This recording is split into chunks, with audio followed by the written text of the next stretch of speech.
L'actualité municipale s'est intéressée ce jour à la coopération militaire Gabon-France au compte de la bataille de Mimbon du 6 septembre 1914. Dans ce contexte, le général Jean-Bruno Descous, commandant des militaires français au Gabon, a été reçu par le gouverneur Jules Djekili ce mercredi 14 mai 2025.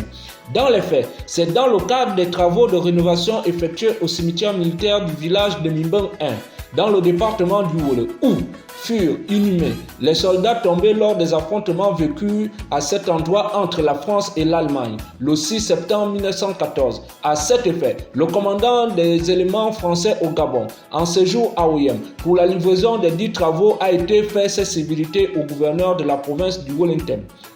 Aussitôt accueilli par le délégué spécial adjoint de Clotaire Nguema Eyi, à sa descente d'hélicoptère au tarmac de l'aéroport de Rodmokok, le général français et sa délégation se sont dirigés au gouvernorat de la ville.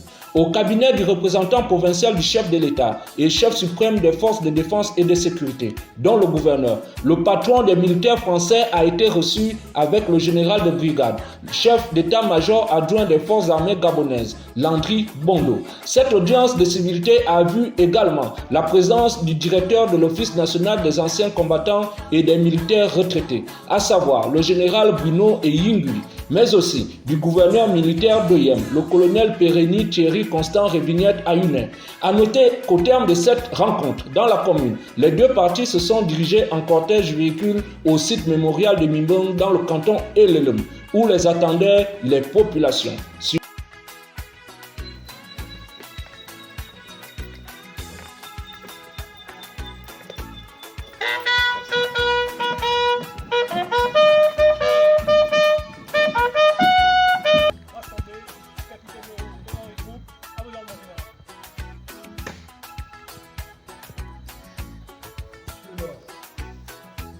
Côté amis, les pertes sont sévères, mais l'héroïsme des soldats de la paix aux anciens, cela fait partie du devoir de mémoire.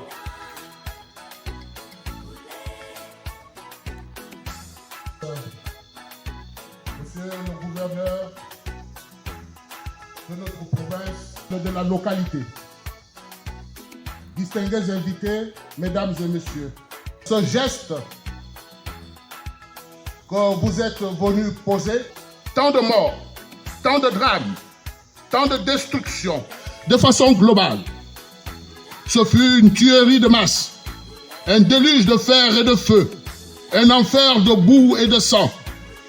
Sur le terrain, au plus près des hommes, se trouvaient des soldats de Dieu, des aumôniers militaires, offerts pour accompagner spirituellement leurs frères. Chacune de nos vies. Au nom du Père, et du Fils, et du Saint-Esprit,